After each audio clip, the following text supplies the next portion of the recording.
Dans un cas où vraiment ils sont frappants, un garçon qui habite Paris, pendant longtemps il investit dans Osoma Mituka. Et Osoma Mituka il a monté ça l'activité mais il a été toujours victime d'abus de confiance. Alors pe Samutu, aurait mutu na sala rambongo akoti la kaimbongo. Ne bayoka naki.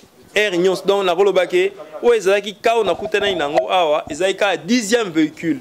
Vous imaginez 10e véhicule o ya somi na poto aye nango et puis o ya sukawa mutu wana travaille pendant presque 6 mois mobimakenani na véhicule mbongo aliaka na makamnyo saliaka. Donc tout ça sont des choses où tant que tozokutana kata biloko diable atikeli au porte rozambongo. Diable atikeli au porte aux opportunités. Mais aux limités, tu ne peux pas avancer parce qu'il y a un lien qui te retient.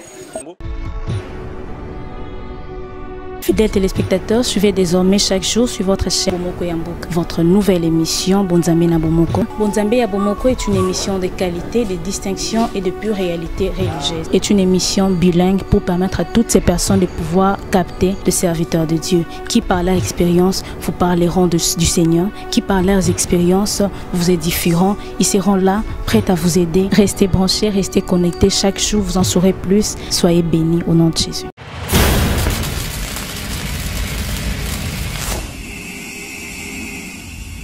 Bandeko Balingami, Banana Zambé, vous informer, c'est notre devoir. Bien aimé dans les seigneurs, tant on a vu ce coquille, Oyotolandara émission Nabiso, les pasteurs répondent à Etando Nabiso Amiki, Topé Nanzela Singa, na chaîne Nabiso Babengi, Bomoko Yamboka. On a un pécibition sur Shalom, qui mène en Zambé, et où mène l'icône Abino Mokola Leloto, Yambeli Biso de Susu, Mossad Nanzambé, Oyo, Azoko, Les Sabiso Mikolo, Tango Nyonso, Azoko Kambabiso Nanzela, enseignement, Oyo, Ezo Singa Nabiso Toluka, Oyazalibo Kangolami, Nabavi Nabiso, Wana, Yambeli Biso de Susu, les révérends pasteurs Alain Moukenenge, bonjour pasteur. Bonjour l'homme de Dieu. Boninzoto. Qui m'y a par la grâce de Dieu. Santé à Moussa Lanzambe. Mouké par la grâce de Dieu. En tout cas, Lanzambe balandi biso mikolo nyonso awa tozolanda biso na kati na bémission tozwi ebele mais to ebité lelo soki obongi obombeli biso nini oyo Nzambe a pesi biso sur na nzela ya molimo mosanto. C'est vrai, depuis le début à émission Nabiso, tozana nkaka na mama likambo Nabiso tozolobela sur la sorcellerie et les salis. C'est pourquoi tozobelinga na ba na Nzambe onyo bazolanda biso. Si vous se retrouvez dans la maté à Oyo, vous mettez ça l'effort ya kutana bassin dans Nzambe n'importe quelle place pour ça. Je crois que bassin dans un bazali, ou le bassin dans Nzambe pour na koluka délivrance en tout cas, c'est très nécessaire. La fois passée, tu me kolobela sur ba cause ou écoute ça ba tunakata ba réclamation nakata ba loi. Mais aujourd'hui, tu me kolobela beaucoup plus na ba signe. Donc ceux qui makambo ozomona ezo salama nakati na vie na yo tout autour de toi. Je crois que moi, Nzambe vous a déjà informé. Yebake, nakati na libota na bino bo seigneur liboluka délivrance. Alors le lot qui te de bateau beaucoup plus na le signe qui démontre les liens, les lois et les réclamations. Donc tout autour de toi, sur moni bilembo oyo yebake, il y a des réclamations qui pèsent déjà. Alors na premier point, na lobela qui na ina lobela bato benyango ba phénomène moko périodique. C'est-à-dire ezana makambo ezo salama et là sera toujours mwangonga. Mwangonga moko ekoki likambwani salami mwangonga moko ekoki likambwani salami. Dans le premier point, dans le phénomène périodique, dans la mort dans la famille. Famille monsieur il y a chaque année presque. Famille monsieur chaque 2 ans, chaque 3 ans il faut bakoufer la moute. Donc ceux qui ont remarqué déjà dans la famille nabino et l'autre one salama. Première fois on peut comprendre, deuxième fois on peut comprendre. Mais ce qui est comme répété dans la famille, il faut comprendre que quelque part, les loi qui imposée en haut, où ils ont réclamé ça la kekufa et kota na kat na libota. À part la mort dans la famille, il y a la mort où ils ont dit à une certaine maladie. Dans la famille belé ont remarqué ils ont une maladie moko mte kotaka kufa na kat na famille. Net na famille nanga par exemple, na gozwa exemple à notre grand-père, il y a kufa na blessure na lokolo. Papa Nabiso il fallait opérer na hernie mais malheureusement anyataka c'était na ndaku et le que mimaki na kufa ils a justement blessure na lokolo. Donc, il y a déjà un phénomène, moi, qui n'est pas grand-père, et cela déjà pas papa. Alors, pour la mission nous devons prendre des dispositions pour nous envoyer de façon que bateau batikali que mibe kwa na liwa par blessure na jambe kwa kokomate. À part premier point ontologie na quatre phénomènes périodiques la mort, ils ont une maladie une maladie héréditaire. Bah, sur le plan scientifique, ça s'explique qu'il y a de gènes à travers les gènes on ça là que na quatre na libota maladie on se répéter. Mais il y a aussi des maladies sur le plan spirituel, ils ont un peu scientifique, mais ils ont beaucoup plus sur le plan spirituel. Au moment où maman koufa na cancer, et puis des comme ça koufa na cancer, et puis baka cancer on les se répéter. Au moment où les caries dentaires, au moment où kuna sotali, baminunyo c'est si là, au baminunyo c'est si là, donc ce sont des phénomènes qui se répètent dans la famille. Nous devons faire très attention à Koluka délivrance. Je me souviens de le cas d'un frère, au Tozani Nakat na église. Ces frères, papa Kulutu na bango. A Koufa na pota opération. Ba opéra qui. Et le même papa na bango est-ce que tangu menance ya liwe comme koya na nzela ya pota opération. Heureusement que le frère priait avec nous nanzela nae, nanzela mabondeli ya notre bien-aimé, auto prière nae. Et que ça là que na mabondeli nae ayeko sunga libota ya papa nae to papa na kwa kufa na kat hôpital opération té. Donc ni tété la vie de prière, il y a notre bien-aimé tout ça na kat église, je crois tant na zo de bozo ba bien, mais de lo papa na za su na kat na bo moité. Donc ce sont des choses autant wezo comme la biso de signer to eba. Et ça na ba famille musu baza beaucoup plus au monde na kat na famille na bela ba douleur makas na mukongo. Au moni hotel sur hotel koko na bango ba musu baza santé malam. Bazote ma tout droit mais sotali famille wana mona koko na bango tanga comme mukola tenga maki azoka kotambola te ba maman pe ndenge mo batenga ba kotambola te de même bana ba ko kolanda. Donc ce sont des choses au niveau ya famille qui le quoi ban en Zambie. Si ce sont des choses qui se répètent périodiquement, nous devons faire très attention. Le quoi la ban en Zambie ya kuluka ko kuyeba couper kuluka délivrance wana. Ça concernait les phénomènes périodiques. À part le phénomène périodique, tous on a un phénomène familial suspect. C'est-à-dire quoi? Dans la famille, il y a des causes, le même phénomène qui se répète. Dans le premier point, on a un phénomène familial. Dans le premier point, on a le divorce. Dans le divorce, c'est dans la famille est belée, oyo, si vous avez chance de se retrouver dans le libal. Maman bala, ya balaka, mais loi y a réclamation à divorce, ils ont kolanda bang. Maman zoaka bala mba ni a bien. Mais quelques temps après, bana va divorcer. Bana pendenge mo bazui libala bien quelques temps après va divorcer. Donc ce sont des choses oyo, lokola moi en Zambie, ceux qui les lotent chance.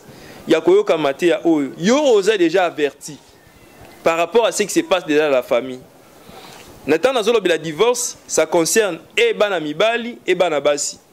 Et dans la famille so mona papa aba azaki na mwasi liboso, aboy mwasi liboso. Aboy moi c'est mi balé, a comme tant que moi c'est mi sato moi c'est mini. Sans le savoir, moi n'a pas mobile dans sa vie. À côté na moi si mon robot déjà ba niko vivre, ba réalité zo moi na na vie on a zo vivre na moi so simbati. Donc hier le la moi dans Zambie, au seigneur ba neko interpeller yo. Est-ce que na ça ko se retrouver na kata ba lien familial o te na ça ko se retrouver na kata ba réclamation te. Pourquoi ba maman na biso ba divorcer qui ba grande sœur ba divorcer qui et tourne nanga libala nanga lelo comme une éminence. Donc pour les enfants de Dieu, nous devons faire très attention. Ce sont des signes avant-coureurs où il y a dans Zambie, nous devons chercher la délivrance où était Mabota. Dans la famille, à part le divorce, deuxième point dans lobby, les avortements et les morts-nés. Et dans la famille belé, tant que vous avez chance aux appels dans libala, mais problème n'a pas que dans la famille on a un nombre d'avortements et ça est belé. Donc mon que la famille on a grande sœur avortaka dans la zone d'avortement, la zone d'avortement mo volontaire mais avortement mo volontaire. C'est-à-dire mon azan a besoin abota mais tant sous mais comme tant avant 7 mois et monsieur bimi. Donc ça là et pas maman ndengwana tant sous 3 fois 4 fois. Et ça mi déjà pas ba grande sœur 2 fois 3 fois 4 fois. Mais les lopé tant sous ba no senti déjà maintenance wana vie na yo. Tant sous moi na liboso il y a avortement zo quand ça normal. Mais moi, je te dirais, Eza Babiloko, le quoi ensemble, nous devons faire très attention. Nous devons chercher la délivrance. Ceux qui nous ont ensemble tout autour de nous, je crois que les lots partout, au Roleka, au monde a une église des alliés, ils ont une église Nzamba, Pessi Batu Msala, Msala, le coup la moi en Zambé, en tout cas au Seigneur le cas délivrance, au Tika, Kawane continue d'ingwanate. À part les avortements dans le bika ba morné, c'est-à-dire muta se retrouver na ka oyo, zeme évoluer dans le normal. Mais tant moi na botami, tant que moi na so asali mikolo belé, tant que ça 2 jours. Au moins na ba circonstance mon kaka ono moi na melaki mai, au moins na ngabimaki jaune et ça dit que moi na botami peut-être à l'église 2 jours té akufeli. Au moins na tant que na ta famille, tant que c'est le cas, yaya balé qui basala tant que 6 morts nés déjà. Bamsu 3 morts nés. Alors so za na kata famille oyo. On a zolo ba bien-aimé ma sœur mon frère, so za na kata ba famille oyo. Loko à moi na Nzambe au Seigneur le kota na bozindo. Luka délivrance il faut qu'il y ait un Moïse dans ta famille. Il faut qu'il y ait un Joseph dans ta famille. Mouto à côté les mains, à cause de la décision, il y a Koluka Kubimisa Libota na kat na baloi oyo. Donc biso le quoi ban Nzambe, c'est notre devoir. Il y a accepter les sacrifices pour na Koluka Kubimisa Libota na kat na ma famille na biso na ba lien, na ba réclamation, na ba loi. C'est pourquoi la Bible dit, crois au Seigneur Jésus-Christ, tu seras sauvé, toi et ta famille. Donc, ceux qui le collent à moi dans Nzambe, au Sambelaka. Si vous avez information, je te demanderai, il y a que vendre kimiate, il y a que na profondeur, qu'est-ce qui a fait que libota n'a comme un problème, et puis le leni n'aurait qu'au bimela na kata liboto. Je crois, l'émission d'Abisso et les cas qu'on avait parlé sur les causes. S'il y a des causes, au côté na profondeur, Nzambe il savait parce que la Bible dit, invoque-moi, je te répondrai. Invoquer le Seigneur, il faut te dire pourquoi libota n'a comme que chaque mutazo bala a comme à divorcer, chaque mutazo memazé mis soit stérilité, pardon, soit avortement, soit à sa la mort née. C'est à vous d'aller chercher la face de l'Éternel. La Bible dit zamamimon saranaba oyo balukaka elonginae. Troisième point na kat na ba problème il y a ba famille. Tozolo bela donner au monde hors mariage. Mabote belé, en tout cas, et si il n'y a pas si penda yango. Au monde dans une famille, au tali bilenge basi baza kitoko. D'autant au tali moi sobina, au moins si au abogina libala. Mon monde na kat na famille wana bana ya papa kulutu bana soki ya tata moi soki na kat na famille bangonyo so ensemble. Mutu azu chance ya kovana ndako libala zate. Mais au monde na que soit il faut moko botana mwana. Ce qui a 6 mois dans ma bogo peut-être s'est calmé. Donc, on remarque que dans la famille, zemi, ils ont le pamba. Alors que batu bazoko ta mabondeli pour na lukabana. Alors que batu bazoko ta mabondeli ko sala sabe examen pour na lukabana. Mais kuna na famille wana moi na zane loko pamba. Mais le problème est que moi na bota mara hors mariage. Je crois que sur zo nanga, sur zo na kat na ba ka oyo, tu dois faire l'effort ya koluka délivrance ko bima na kat na libota na kat na balé. Raison pour laquelle le Seigneur avait demandé à Abraham à quitter, à l'ongwa na kati na patrie nae, à l'ongwa na ba ancienne loi à papa na bango, parce qu'il y avait des lois, des puissances qui réclamaient na kati na vie à Abraham. Le Seigneur lui a demandé physiquement de quitter sa patrie. Ici, nous ne demandons pas de quitter physiquement, mais nous demandons de quitter spirituellement. C'est-à-dire, muto kota na mabondeli, o kota na kati na profondeur, o bimisali bota na yo, na kati na ba loi et ba réclamation. Quatrième point, il y a les choses de la famille. Tolobi, la stérilité dans la famille. Dans la stérilité, tu as la stérilité à 2 sortes. Première sorte de stérilité, c'est que mutu banda na bo moinae atikala kozwa zemité atika ipe kobotate. Wana eza stérilité à premier ordre.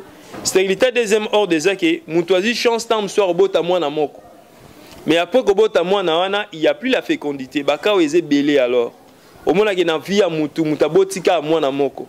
Na évité, qu'est-ce qui a fait qu'il y a 4 nabo moya Moutou? Fécondité, on est si là, na évité, qu'est-ce qui se pose?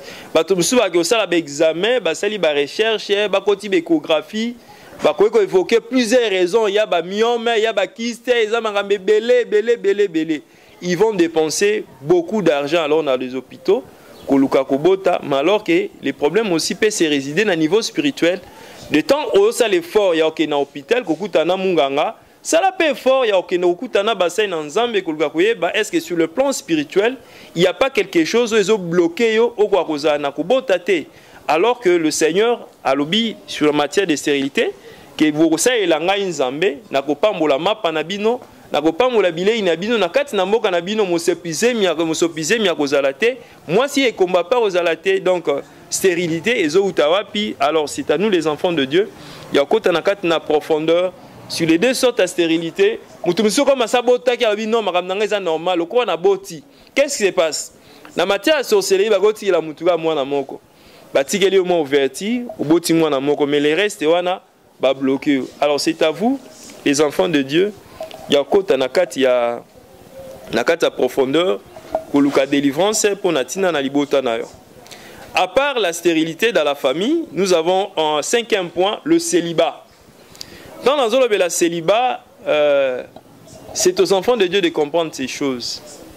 Et ça n'a pas une opportunité à Kobala. Moi, si qui toque, Azu pena mutakobala ya monani, ben mutabo ina libala, alingi libala te. Je connais un jeune garçon, à somme de jeunes à âge adulte, 40 ans déjà s'approcher. À mon an n'a pas na mbong, mais pour qu'il ne kobala tout un problème. Donc dans la zone de la célibat, ça concerne non seulement les filles, ça concerne aussi les garçons. Donc, à un certain moment, il est normal que Mouta Wakubala. Mais ceux qui Mouta ont la possibilité, ils ont ma coquignonso. Est-ce que nous devons nous poser la question, est-ce que quelque part, il n'y a pas une certaine puissance où ils ont aéré, toujours dans le célibat? Alors, je te demandé dans la famille, mais quand on est là, vous n'avez pas de belles filles dans la famille, et vous avez l'équipe famille non anine. Les lots bazananda comme bala baleki famille non ani. Pourquoi aujourd'hui les lots oyo na kat na libota na ata mariage moroté dans 5 ans. Beta non pena statistique. Na kat na famille no beta statistique dans 5 ans combien ou basi babali. Bon surtout que 5 ans non babali te toujours dans 10 ans. Dans 10 ans na kat na famille no combien ou baye pena babimisi dot babali na kat na libota na yo. Si ces choses persistent dans la famille, est-ce que ma les autres sont maté surtout que le nom de salle de fête, tu verras que la salle de fête ils a déjà réservé 3 mois à l'avance. Mais qu'est-ce qui fait que ma famille n'a pas la famille va la rater?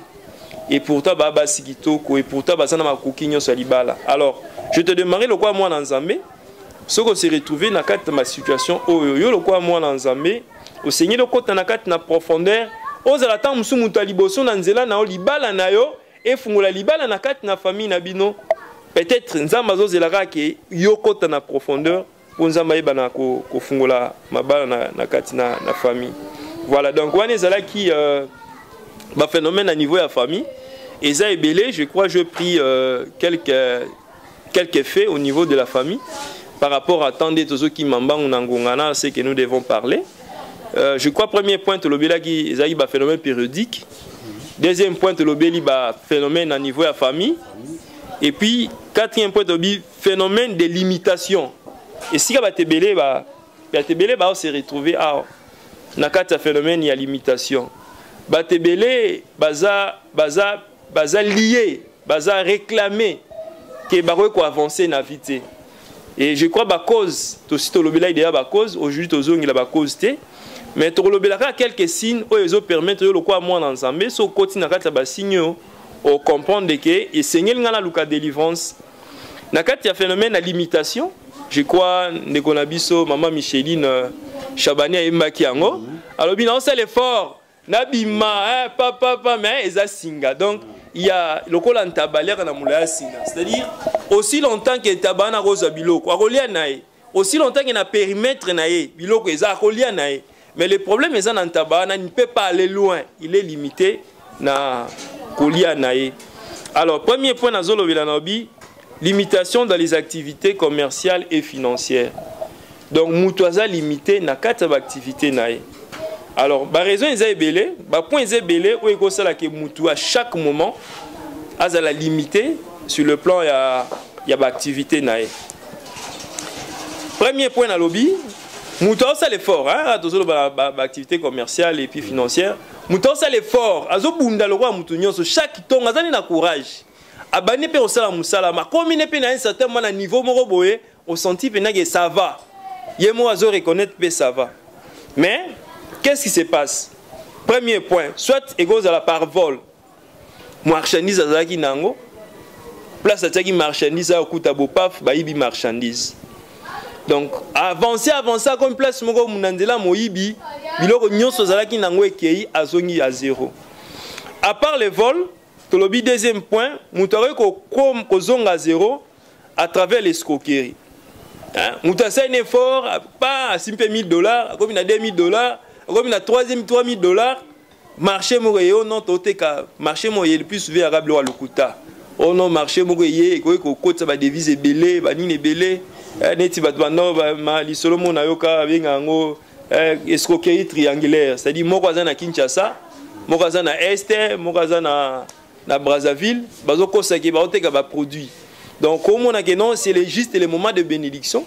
Mais lorsque tu investis ton argent, totalement l'argent qui est. Nakuta Naka, pasteur Mokondengwana, il a proposé, oui, non, marchandise, on était comme on a 5 000 $. Mais mon n'a pas alors que ma marchandise, on a 2 300 $. Le pasteur dans Nathalie marche de bénéficier à 2 700 $. Oh, autant que ce moment, il pas mbolé, on s'en va le kokit. Pasteur a gagné au défend bongo, a sangi sambongo. Fin de compte, kosa pasteur, escroquer pasteur.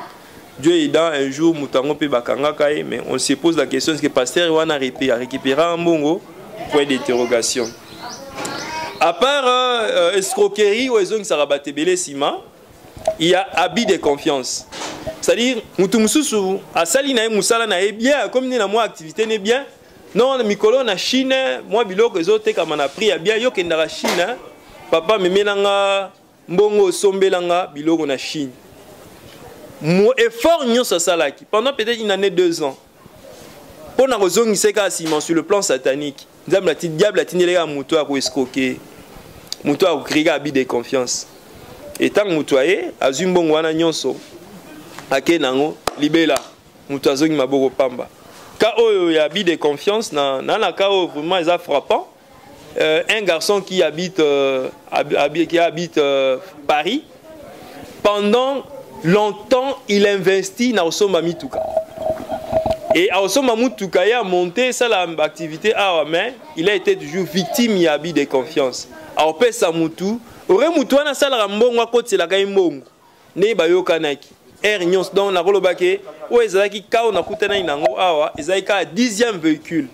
Vous imaginez 10e véhicule, où a somi na poto, aé nango, ba dédouanier, ba monter pour ba activité, 10e véhicule accidenté. Et puis où a soukawa, Moutouana travaille pendant presque 6 mois mobimakena na véhicule, mon aliaka na magamio saliaka. Donc tout ça sont des choses où tant que tozo kutana na biloko. Diable a tigé les portes rozambong. Diable a tiré les portes aux opportunités, mais aux limités, tu ne peux pas avancer parce qu'il y a un lien qui te retient pour ne pas aller trop loin. 4e point, dans la carte de la limitation sur le plan financier, il y a confiscation, il y a soit service à l'État. Je connais un frère comme ça, un prophète, il a investi l'argent dans la matière, il y a pétrole, il y a mazout, malheureusement, mazout, non, 100 litres, tu travailles, ça peut 300 litres. Les frères voyant le bénéfice, un serviteur de Dieu, voyant le bénéfice, à Bossenga, serviteur de Dieu. Azui, bon, on a investi, donc avec 100 litres, il y a mazout, on travaille en haut et 300 litres. Malheureusement, tant bazo tangola bazo ya nanzela ba confisquer le matériel wana nyonso. Comme ils biloko moyibi ya mabe. Tu n'as pas les droits à réclamer. Voilà le lengi muto azonga sima, kozonga sima dans tout ce qu'il avait. À part wana, il y a aussi les gaspillages dans la futilité, hein? Et ça la mutu mswa roza za na mbongo comme na mbongo et PCP folie, hein? Ce n'est qu'un esprit zong sega sima. Avant même de aller loin, c'est aussi parmi aussi des causes. Bien qu'il peut y avoir des esprits qui peuvent t'orienter, mais quelque part aussi, il faut évacuer Yomorosa acteur, Yomorosa base à ma camion. À part Wana, Il y a aussi il y a plein de problèmes au niveau de l'activité commerciale, de perte d'argent. Mais à la fin, lorsqu'ils ont compté bon, ils se retrouvé à mon bon openda, ils ont na kati ya biloko na. Ce sont des choses qui arrivent. Tout ça, objectif est que yo moi dans Zambo avancé, ils ont toujours ciment. Alors, la raison est belée, na o ekosala ke mutu na kati na ba activité commerciale na kwa kozonga ciment. Mais yo quoi moi dans Zambé, mais quand on sait le bilan, qu'est-ce qui est à la base? Est-ce que c'est une mauvaise gestion? Est-ce que c'est sur le plan spirituel? Ce qui est sur le plan spirituel, yo quoi moi dans Zambé, et c'est un peu à kokota mabonde di koluka, koyeba le lengi nini, ou koyeba solution pour n'atteindre un problème. Ne pas oublier aussi, hein, frère papa nangai. Et ça peut tout soit ça dimité, hein. Bibelobi, pour vous, je m'énoncerai l'insecte qui dévore. Donc il y a des insectes qui vont détruire l'activité à battre. Mais pour nous, il y a quelque part la protection de Dieu. L'activité, c'est ce qui fait que aussi, voilà, il y a premier point, phénomène à limitation. Deuxième point, phénomène à limitation, limitation des niveaux d'études. Ah, papa Nangai. Dans l'histoire, il y a un homme très intelligent, alors très intelligent, mais pendant 10 ans, 10 fois, à ça l'examen d'État Zouakati. Mais je ne sais pas de quel miracle il a réussi, à combattre un niveau à sa cour à l'université. Mais ce n'est qu'après avoir il y a un homme de Dieu à Tiara quelque part, invité à qui on a maté, et si mané on a maté, on les canne délivrance. Tant que ça l'examen d'État, avec aux examens d'État, mais avec aux examens d'État, na aja kimkolo. Alors je dis na aja kimkolo. Donc il y a des lois comme ça. Oui, s'imposer dans la famille Mousoubabi, dans la famille où il n'y aura pas de diplômés. Dans la famille où il n'y aura pas de diplômés. Dans la famille où il n'y aura pas de gradués. Il y a des familles comme ça, mon bien-aimé. Il n'y a même pas un licencié dans la famille. Donc, que chaque famille fait un licencié. Il y a des cas qui peuvent nous donner quand même du matière à réfléchir. Qu'est-ce qui fait que dans notre famille, il n'y a même pas un simple gradué? Donc il y a des lois comme ça où on dit dans votre famille, il n'y aura pas de licenciés, il n'y aura pas de gradués. Alors, ceux qui m'ont à comprendre dans côté, ils peuvent faire de tous ces efforts. À Banaï na faculté à droit, à Banaï na polytech, polytech et simbitake en économie, économie et simbitake médecine. Il y a des gens comme ça dans le niveau université. À Kokisi 40 ans zaga na université, zaga na première deuxième. À Lungwe awa, ake awa, mais le problème en fait c'est sur le niveau spirituel. Des problèmes ezali. Quand Moussou là, il a des problèmes, je ne sais pas, avec son père, avec ses arrière-pères. Oh, bah, laquelle est habite à la place qui rotant. Il n'y aura pas de réussite parce qu'on a déjà mis des limitations. Alors, c'est aux enfants de Dieu de comprendre ces choses. Ce besoin n'a qu'à la famille, au Seigneur de l'effort, au bimisa, famille, nous n'a qu'à la libota. Voilà, donc on disait, un phénomène à limitation. Troisième point de lobby, limitation dans les fonctions occupées dans la société. Et ça, la famille est belée, sur le plan spirituel, toujours la famille toujours dans ciment. Donc, famille la baza appelée pour toujours diriger. Donc, jamais dans la famille on a bimisa mutu ko banda pe ko diriger batum sous. Et ça, un simple exemple, c'est tout simplement, pose-toi la question, dans ta vie, même une fois tu as été le chef de classe, hein, parce qu'ils avaient aussi des petites fonctions. Hein. Est-ce que tu as été déjà chef de classe quelque part, chef de promotion quelque part, tu as eu à diriger Batoumi, Balemisa quelque part. Donc ce sont des signes où il a qui ça quelque part na katinayo, soit aux anassans nobles, soit aux anassans yamuto a appelé pour être dirigé. Alors, dans tout ça, nous avons la possibilité comme étant enfants de Dieu. Il y a qu'à changer notre sort en s'approchant profondément dans la présence de Dieu. Donc tu peux changer votre sort. Il y a des familles sur le plan spirituel, le roi esclave. Un esclave, jamais ne diriger mutu, ne diriger kak, ne pèse ordre. Un esclave, jamais ne pèse sa instruction. Non, il y a zara pour nous exécuter. Il y a des familles comme ça. il peut avoir, je connais un homme comme ça, il était même un homme placé par rapport à d'autres.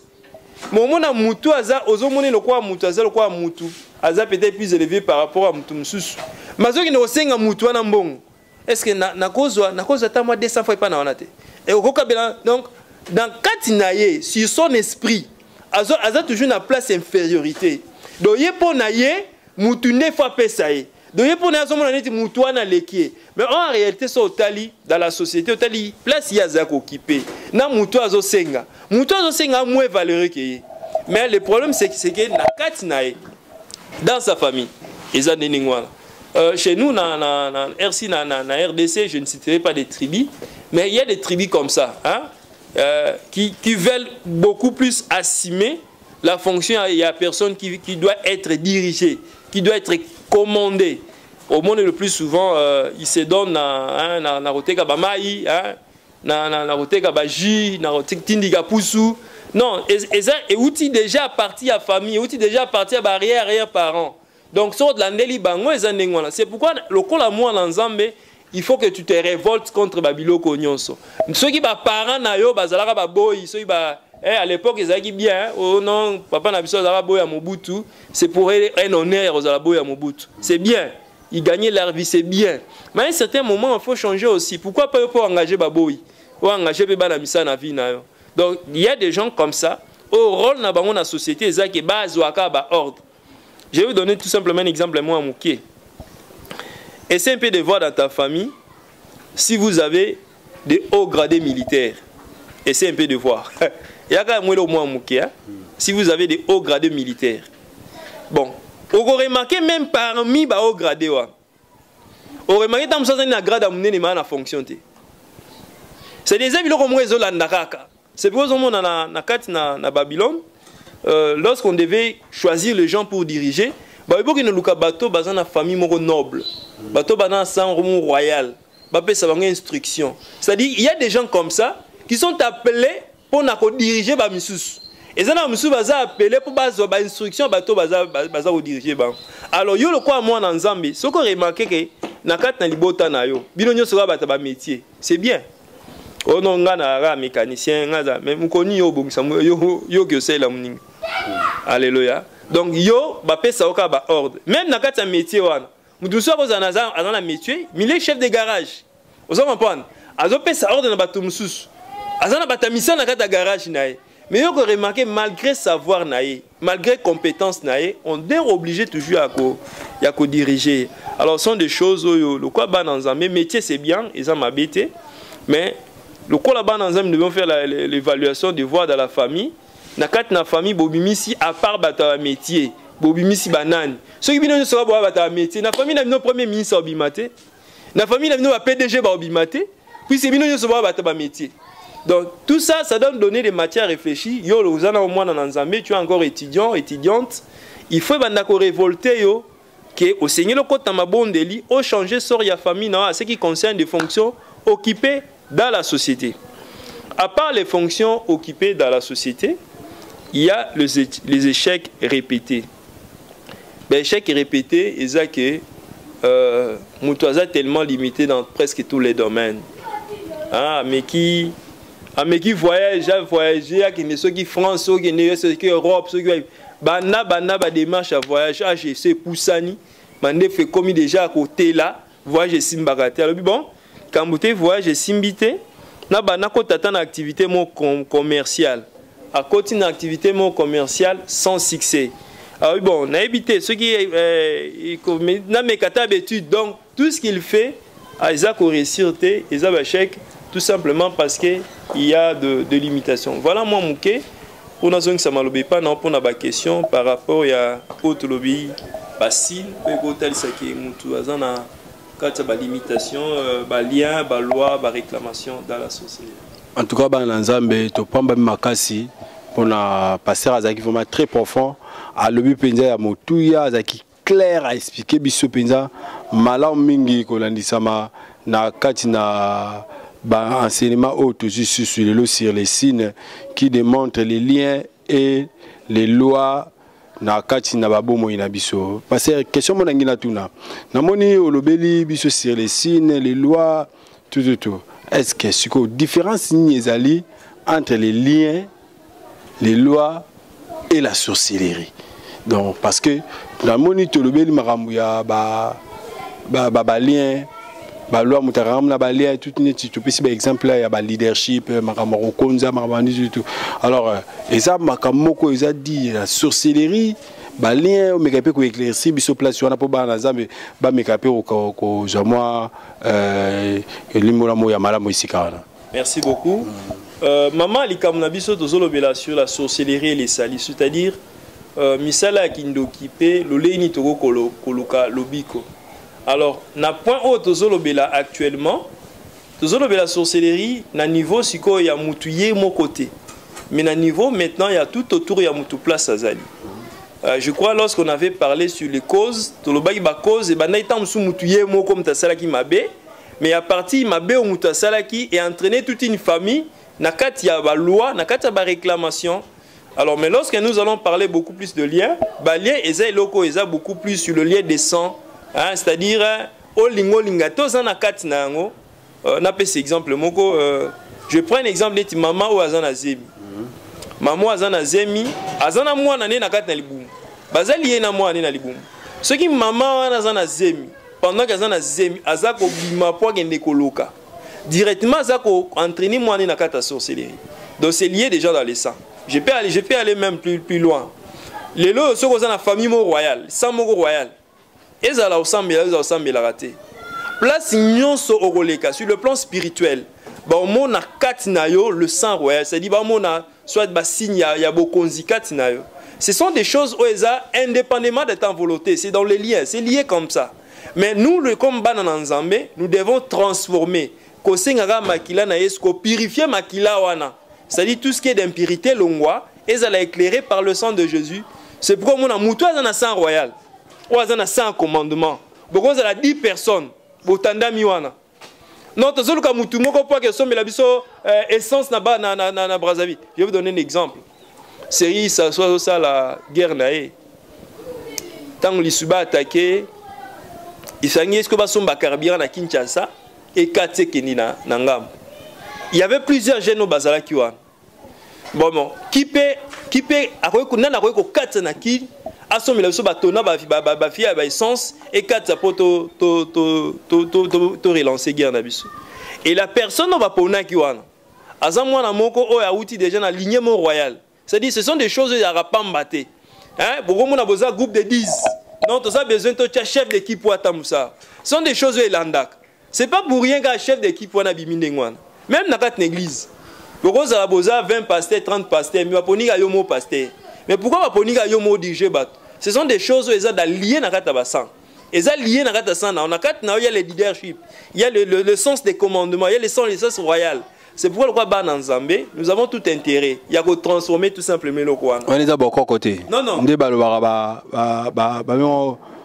Kodia. Il y aura moi beaucoup de tous na Israël on va les bâtons de commandement et tu as toujours dans la famille Ajida. C'est-à-dire badbaroza ba tribu ko na belé. Mais ceux comme na moment bitumbana na rotake liboso, ba c'est non que bo sa tribu Ajida mteban. Donc dans ce cas mokonzi ba tia mokonzi, ba tribu zai belé ba oponaka tribu Ajida. Donc ce sont des choses liées. Hein? Quand on dit lié vers la fin le lien ainsi de suite. Donc tout un enseignement au Togo Fungola, ce de Douandara, l'obélation des liens, c'est tout un enseignement. Tant on a besoin de comme na suka, mais na otuna mora suka. Kaka bino moro passer bozote abiso na Bible au kaka. Na basenimo ka bozo pesa biso biso que les sali est individuel.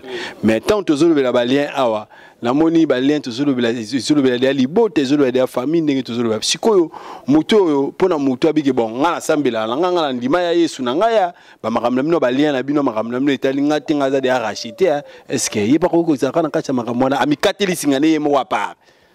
C'est pourquoi la Bible dit crois au Seigneur Jésus-Christ, tu seras sauvé, toi et ta famille. Papa, Gobi qui sera yomoroté, mais tu es obligé, tu as les devoirs. Il y a Gobi qui s'appelle Libotano etikali. Nous avons un frère ici dans l'église, a prié très bien, mais Libotane mobimba a prié raté. Libotane mobimba balingi na baonzambete, Mais il a ses devoirs. Il y a de l'ensemble, il y a en profondeur, il y a sauver les botons. Comment voulez-vous que, même charnellement comme ça, na sauver ma bota batunyo, mais un mot libota na tiki va koufi, na koufi. En tout cas, mais débat qui penza gito makaso elinge longwa penza une émission comme débat on a tout pesi binombote. En tout cas, ciao. Fidèles téléspectateurs, suivez désormais chaque jour sur votre chaîne Bomoko Yamboka votre nouvelle émission Bonzambe na Bomoko. Bonzambe ya Bomoko est une émission de qualité, de distinction et de pure réalité religieuse. C'est une émission bilingue pour permettre à toutes ces personnes de pouvoir capter le serviteur de Dieu qui par leur expérience vous parleront du Seigneur, qui par leurs expériences vous édifieront. Ils seront là, prêts à vous aider. Restez branchés, restez connectés. Chaque jour, vous en saurez plus. Soyez bénis au nom de Jésus.